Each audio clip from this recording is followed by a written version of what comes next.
Hello, this is Chelsea with the Real Progressives, and I am live from Standing Rock, North Dakota. We are still at the Dapple camp, and today I actually have a list of questions that were sent over that I'm going to answer for you guys. And if you have more questions, please leave them in the comments, and I will try to answer them as I go. So these questions actually came from a friend back in Hawaii who I don't know if she was trying to clear up some things that the community was concerned about, or if she was trying to clear up some things that she was confused about, but whatever. There's confusion, and I'm here, so I'm going to try and answer as many questions as possible. I have a couple of friends here from the Veterans for Peace camp. This is Michael. Say hi, Michael. And if you have questions now, like I said, please add them in the comments. The first question was, the bulldozers raised a burial ground, so this would be like some corporation going through a cemetery to make money. But I think there's a disconnect between the burial ground and the cemetery in the minds of Americans. Is there a way to make this point in a video? So, okay, so it is a burial ground. It's an ancient burial ground for the Lakota people. And when I guess originally when the pipeline started, they were not actually aware that they were going to go through this specific burial ground. And this is the burial ground that you saw in the Amy Goodman videos, the Democracy Now! Videos, where the dogs came out. So the moment they got word that they were going to actually doze this area and put a pipeline in this area, they filed a restraining order for this particular area. But the day that they filed the restraining order, the pipeline company actually went through and dozed the area in the night, disturbing this ancient burial ground, which is on their land. So, I mean, there was nothing they could do about it after it was done. It's still sitting there. It's still totally desecrated. But it is an ancient burial ground, and while it may not be marked with tombstones or have an actual sign on it that says, hey, this is a Native American ancient burial ground, I'm going to go ahead and guess that like none of them do. So that doesn't make them any less important or any less integral to the Native society. So, and with their spiritual upbringing, these particular lands are incredibly sacred to them. So having something like that happen to them, it doesn't just hurt on like a physical level, it hurts them on a kind of a soul level to have this go through this special piece. And all of this is special to them, but knowing that your ancestors are buried there is obviously a really big deal. So you can see it now. It's still totally torn up. And that's actually where the front Lyons camp is now, which is the kind of smaller camp by itself. Hi, Linda. So right now there's like maybe a dozen people still camped in front of this sacred ground. They call it the Sacred Ground Camp, just to make sure that they don't go through that area again, which I believe is the area that they will have to go through first if they want to put the pipeline through under the river. So it's really important that we do keep that camp there, and that they're kind of like the front lines battle people, so they're holding it down over there.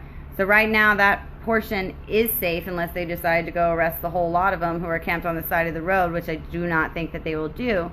I would love to go over there and get video and pictures, but that area is not allowed any photos or videos, though we do go over there at least once a week and do like a prayer circle and a ceremony. There are no photos or videos, so if you want to see it, you got to come down to Standing Rock.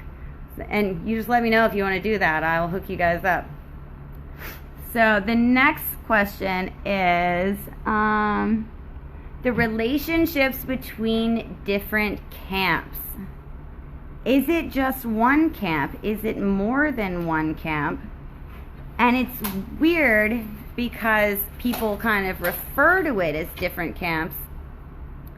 No, Ralph, I did not get a yurt, but if anybody wants to send one, that is totally an option for you guys. So there are 3 different physical, geographically different camps. There is the Sacred Ground Camp, which is the one I was just talking to you about, which is the front Lyons camp next to where they dug up the burial grounds. So that one is probably a mile out from the main camp, And then about a quarter mile after the main camp, you have the Sacred Stone camp. But it's incredibly confusing. Because in the main camp, you have the main camp, but then you also have, like, inside the main camp, you have the Veterans Camp, the Red Warrior Camp, the Thunder Alley Camp, the Oglala Camp. How many others are there? Red Warrior, Youth Council, Youth Council, Two Spirit Camp. There's a lot. There's a lot of different camps inside of the main camp. But it is still just one actual plot of land. So it's not like you have to drive to any of these camps. No, you just go into the camp, you park at the main area, and then you walk to all of these other camps. So really, there may be just a few feet away from each other and kind of cordoned off by little pieces of rope. So, and there's actually like a little map you can get now at the main camp, and there's some street signs that you can use to get from one camp to the other, and they're marked by flags. It's pretty adorable, but it is still just one actual plot of land. But then you go kind of down the road and you'll cross the river, this is all still visible. Like, you can look at one from the other. You can walk just across the bridge and walk to the other, and you have the Rosebud Camp. And then from there, you can walk over to the Sacred Stone Camp, which is up the hill. And the Sacred Stone Camp is the only one that is actually on reservation, privately owned land. And that's the one that LaDonna owns.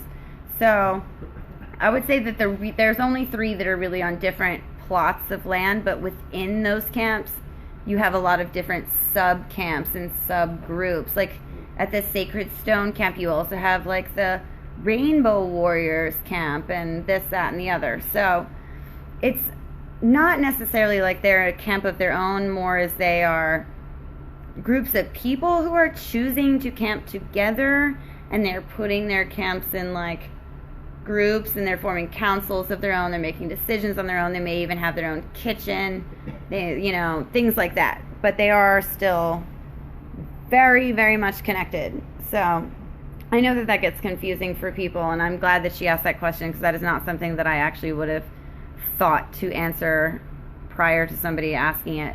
And like I said, if you guys have questions, please throw them in there. So the next question is, this one is something that I actually checked on a little bit, that she said, so they're building the pipeline and then they're stopping. They're building the pipeline and then they're stopping. And how are they going to connect the two? So what they're doing is they are digging out all of the land to lay the pipeline in, and then they're just kind of laying sections. Like, they come in, I don't know, maybe 30-foot tubes or something, and they can put one at a time. So they have different areas. Like, maybe they put down 5 in one area and 5 in another, and then they can connect them later. So they don't necessarily have to lay it down in this straight line that goes up from North Dakota down. They can lay it in Iowa and Oklahoma, and a little bit in South Dakota, a little bit in North Dakota, and then connect it as they go. So what they're doing now is they are like building it from the bottom. They're building all of these other pieces. They're building the pieces on the top. And then all that they're going to have left is this like 20 to 30 mile part that is blocked off by this restraining order. And then all they have to do is kind of bypass that and fill it in. So once they've already gotten this amount of work done, they're set. And I think right now they're still at about 70% done. I don't even know how much they've gotten done in the last few days. But they do not have to build it in a line. They don't have to do it in like a linear manner in any way, shape, or form. And I think that there are a lot of people who probably think that if we somehow stopped them right now, that they're not building the rest of it. That's not true. They are building the rest of it as we speak. They're just going to build all of it and wait us out. Like, maybe they think we're going to go away for the winter, we're going to get too cold and we're all going to go home. Maybe they think that this is just a fringe movement and we're going to get bored or something, and then they'll be able to fill in this spot. Or maybe they think that they can offer up enough money to the tribal council that they'll just hand it over, which, hey, I'm not going to say that's not a possibility, but I can say that this camp isn't going to go anywhere. And I don't think you can't buy this camp. You can't buy the people inside this camp. And the people who are here, like I told you guys last time, they have quit their jobs. People are getting divorced. People have dropped out of college. They have given up their careers to be here. So there's nobody who is just going to say, oh, well, it's cold, we're leaving. Maybe some will, but we're planning for winter. And, I guess they don't know us as well as they think they do. They're trying to get to know us with their low-flying helicopters everywhere and, following us around town. But they clearly do not know us as well as they think they do. So, all right, let's see what the next question is. Can you explain what their treaties protect and how this situation is breaking the treaty? That one is a lot harder. So, where we are now, it is treaty land. It is treaty land. But members of the tribal council relinquished said land at one point for some sum of money. But they did not do it with all 7 council members present. And as far as the treaty goes, you have to do it with a certain number of council members present. Is it 7? 7. So it's 7. So they didn't do it with 7. So technically, the fact that a few members from the tribe decided to sell the land was illegal because they did not have the permission of the other council members. So technically, it's really confusing. So the land we're on now is treaty land, but is now owned by Army Corps because a few members signed it over, but technically that was illegal, so it's still treaty land, but it's not treaty land, and we have a permit to be on this land. So we're not occupying this land in like a real renegade way. There's an actual permit for us to be on this land until January 1st. So, we're kind of having like the most copacetic protest ever, where there's like an insurance policy and the government gave us permission. It's it's a little bit less of an occupation than you would think. So that one's kind of confusing. Do you have anything to add to that one? You might know that story better than I do about how the treaty affects.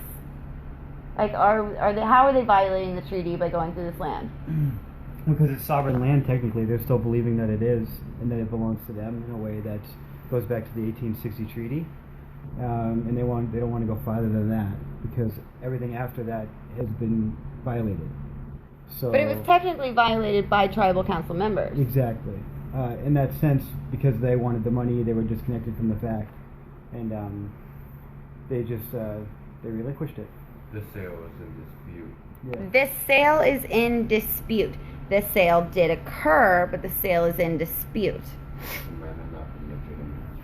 So Nicholas wants to know, where is Senator Warren? Does she not represent Native Americans? She has a warrant. Senator Warren does not have a warrant for her arrest. That's Amy Goodman. I don't know where Senator Warren is. I haven't heard much from her, but then again, I've been totally disconnected from the internet for almost a month now and have almost no idea what's going on in like real life America at this point. And honestly, I'm incredibly grateful for that, because if I weren't here, I would just be driven crazy by the election. And I'm just so glad that I do not have to find out what's happening between Hillary and Trump, and whether or not she has a clone, or whether she's an alien, or whether she's dying of epilepsy, or whether or not he's an Oompa Loompa. Like, I don't have to worry about any of those things because I'm at the DAPL camp and I have no internet. So it's incredibly wonderful. Yeah, but if anybody wants to get a hold of Senator Warren, or like any politicians in the country who want to stand up for this, that would be amazing, because it doesn't really appear like anyone's doing anything. And it's really bothersome that it honestly appears like this story is like dying a little. Like, people are kind of sick of hearing about this story, but this story is like only beginning. There's so many more people coming. The energy is only picking up, and there's nothing about this is getting smaller. I know I said this last time, I'm saying it again, and that's fine. But I mean, so much has happened this week that I can't imagine that this is a story that is actually getting smaller. And I know you guys want to hear about what happened this week. I know you do. So we did do a lot of protests. I talked to you guys after this Sunday protest. And then I don't know if they did one Monday. If they did do one, I was asleep. But I went on Tuesday. They did. Yeah. And we went out to the first one, and we got there, and we park, and we were at a caravan of like 100 cars, at least 100 cars, and people were saying that there must have been 600 people. I would have guessed like 400 people, but it was a ton of people. And we get out there and we pull up to the construction site. The moment they see our cars, every single employee just gets up and walks away. So where we're parked is maybe like 100, 200 feet from the actual workers. By the time you get to them, you can't even see them anymore. They're long gone. They're in their cars. They've packed their lunches. They're leaving. So they don't wait around for us. And we get out and we did a circle, and we planted some trees. They were willow trees, and we planted them right in front of the pipes. And the youth did it. It was actually like the children and the teenagers who planted them. We planted them right in front of the pipes so they couldn't build past them. And then we go to leave. Or no, we did. We made it out of that one okay, I think. Yeah, we made it out of that one okay. And then it was when we went to the next one. Wednesday. Yes, and they came, and we were not doing anything. We were just, again, praying and singing. And then you can see them coming. They came up with this huge, it wasn't a SWAT car, and it wasn't a tank. It was just this armored truck, and the guy comes out with the hatch at the top with his AR-15. They've got all their weapons everywhere, and they're kind of conversing with each other a little bit. And we have a police liaison who's supposed to be talking to them and keeping it peaceful. And the next thing you know, they come up with this big white school bus, which is, I guess, the new age paddy wagon or something. And then there's at least 30, 40 cops that come, and they form this line across from us. And they're all in their riot gear. All in their riot gear. Some have guns, some just have batons. But they form this line from fence to fence. And they stand there for a second. And then about a minute later, they march forward 5 feet. And we're like, what the hell is happening here? And it really looked like, oh shit, this is about to go down. They're clearly marching toward us. But they just stopped. They just stopped in this line again. I don't know if they were trying to scare us, they thought they would march there 5 feet and everybody would run for the hills or some shit. That didn't happen. So one of the girls from the youth council, she just goes up and starts shaking their hands. The next thing you know, you've got a line of hundreds of people shaking these cops' hands. And by the time they've gotten through maybe 30 people, the elders are like, okay, come on everybody, let's get out of here. You can shake the cops' hands at the next stop. Let's go ahead. Let's go. One of the women who was on horses, who she actually went through with her horse and walked through and shook their hands. And they don't like the horses. I don't know why. They really do not like the horses. They've got a big thing against the horses. So her going through with her horse was kind of a big moment.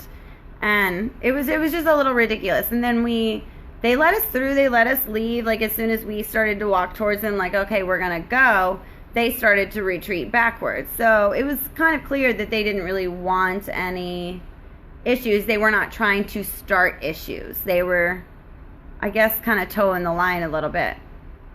And then we went to the next one, the same procession, driving through. They followed us. The helicopters, by the way, are following us this entire time. They have followed the caravan from start to finish. And we go to the next one, again, shut down construction. And they stayed back. They stayed at the very far end of the road, and they just told us, don't block the road. If you don't block the road, we're cool with it. Do whatever you want.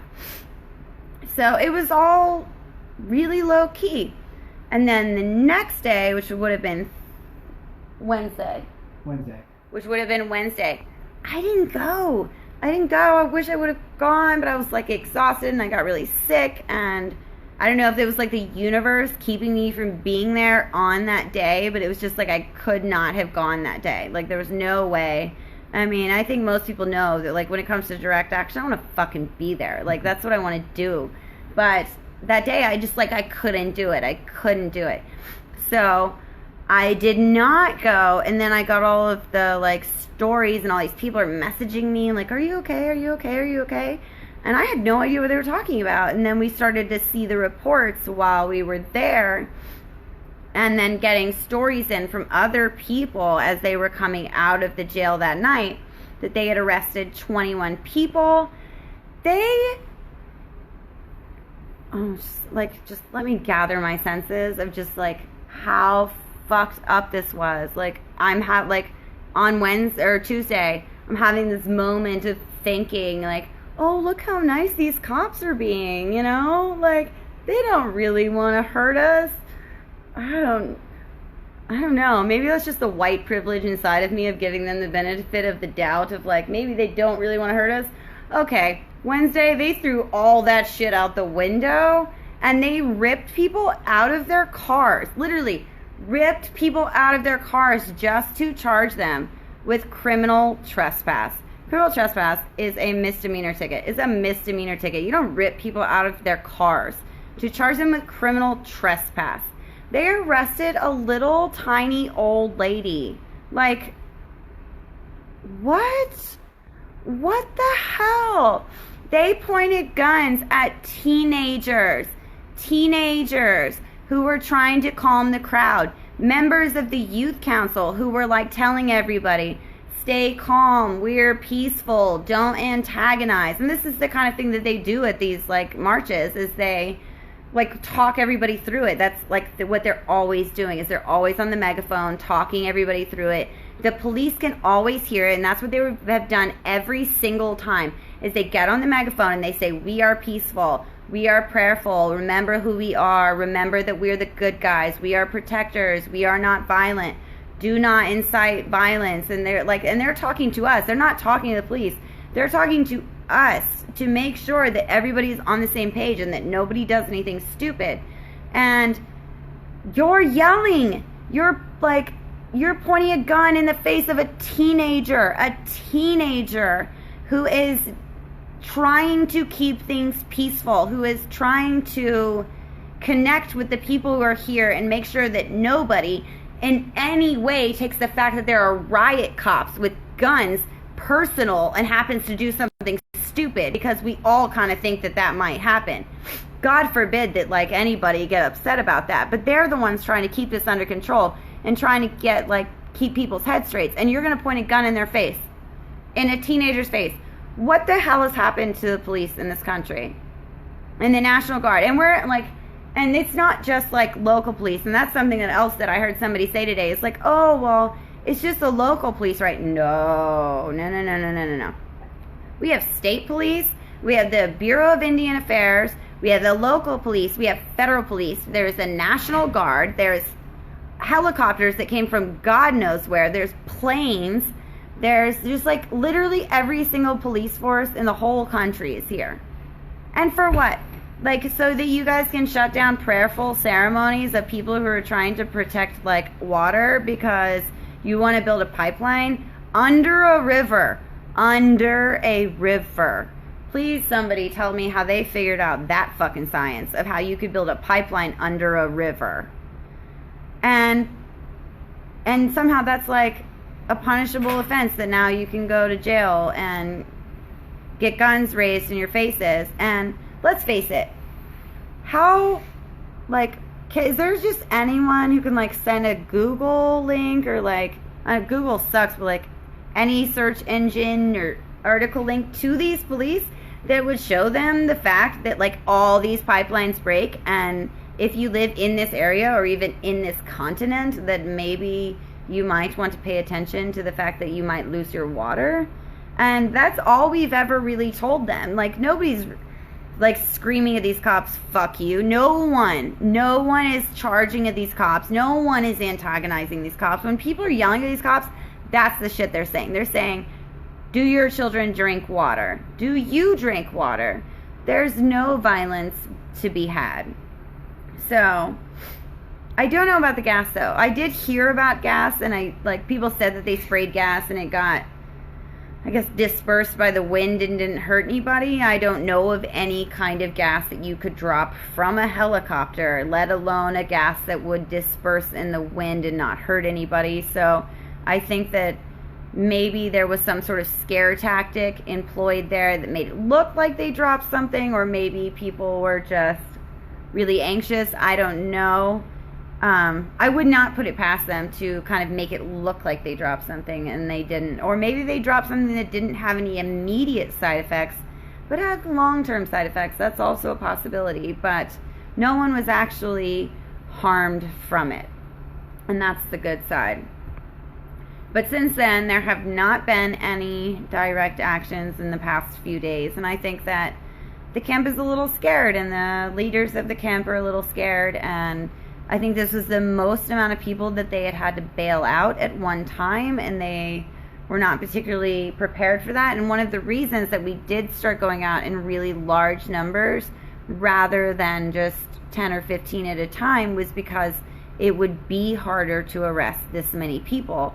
And they didn't really seem to give a shit who they were arresting. They just arrested the people that they could reach, and they closed them in from the front and the back, whereas prior to that, they'd only ever come at us from one side. So there was always just like a way you could go the other way.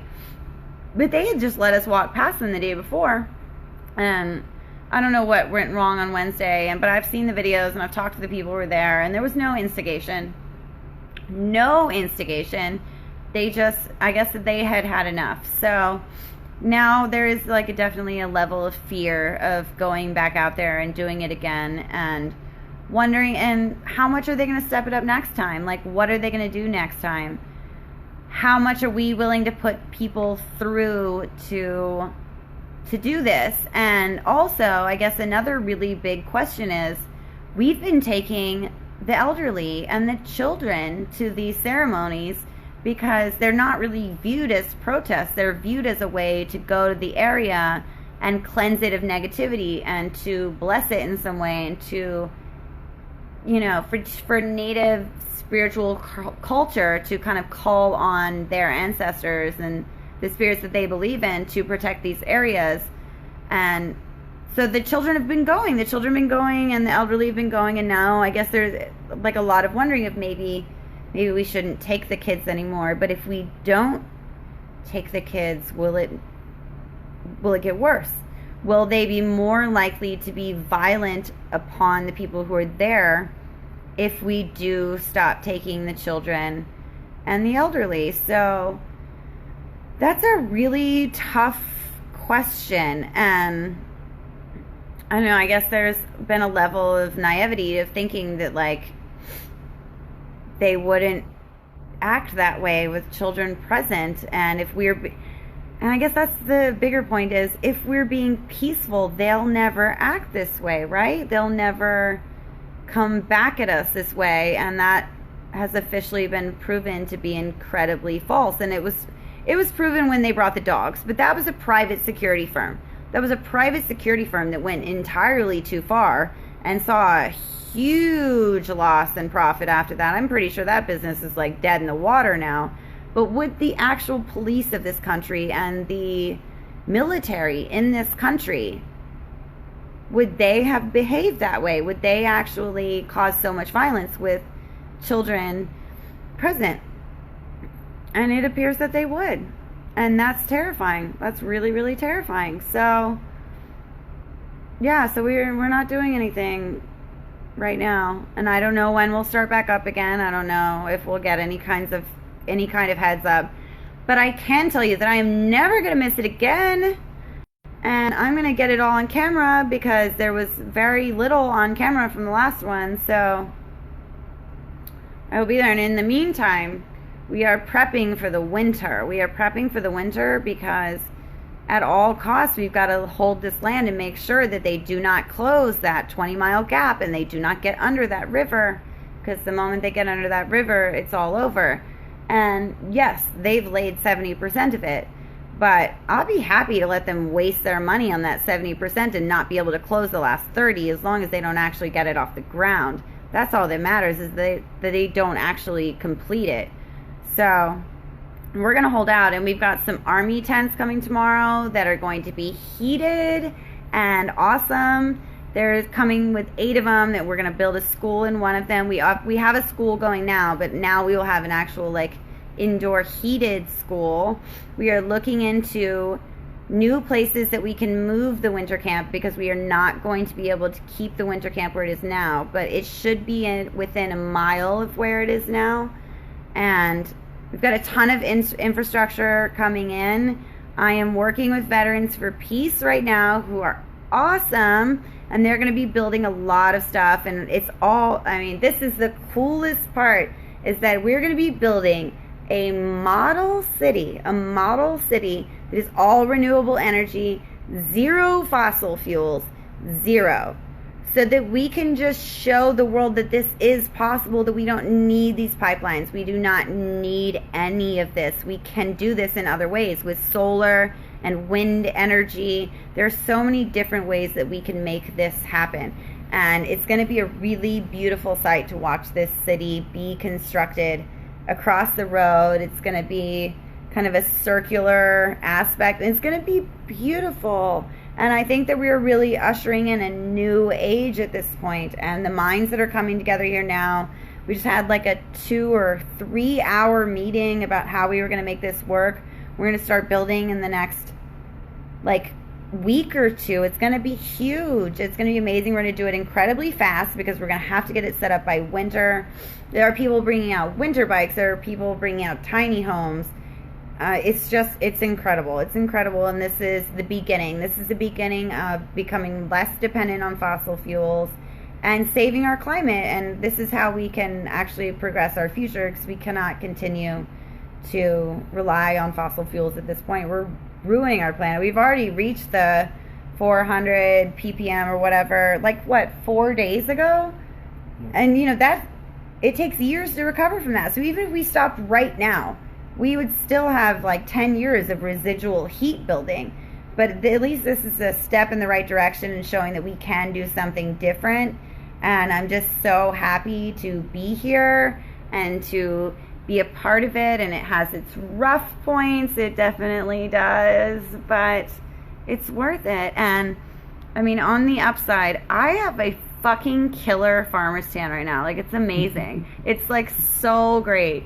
And you know, if you guys want to come check it out, come on down here and join us in Standing Rock and get your own farmer's tan from helping us build infrastructure and getting all of this stuff done.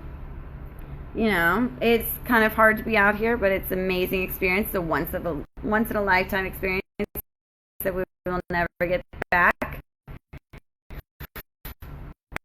And yes, Jennifer, I do have wool socks and snow boots.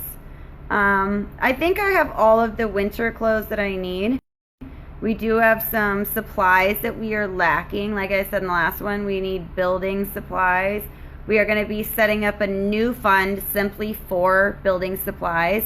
And I am going to post my personal fund in the comment section. I am really hoping that maybe I can go home to Hawaii for a couple of days and see my baby. So if anybody wants to donate miles and or money to my GoFundMe so I can go home and see my children and possibly even bring one back, because I would love to have them see just how glorious this is and have them be a part of this community.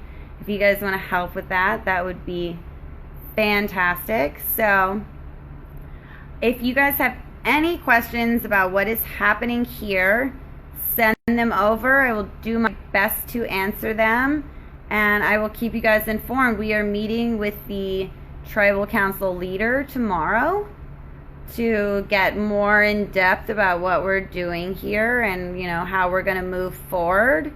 And right now they're working on getting land. So, I mean, every day there's just so much information and so much stuff going on. It's incredibly hard to keep up with, but we're doing our best. And like I was telling somebody earlier, I think maybe I told you guys last time, we are working on getting a satellite uplink so we can actually do live feeds. So again, you guys can donate to that as well. I'm going to post it all in the comment section, and you guys can go to my page for photos, and I will see you guys later. So send over your questions, and the next time I do this, I will try to get everything out there. I really liked the questions that Susan sent over earlier. Most of the questions that I've gotten have been about like really current events, but I love the ability to dive into the inner aspects of what's happening at camp, like just the depth of it all. So if you have questions about the inner workings of camp or anything else, send them over and I will happily answer them. And until next time, good night, and let's keep the revolution going. Good night, everybody. Say good night. Good night. Good night. Mwah. Aloha.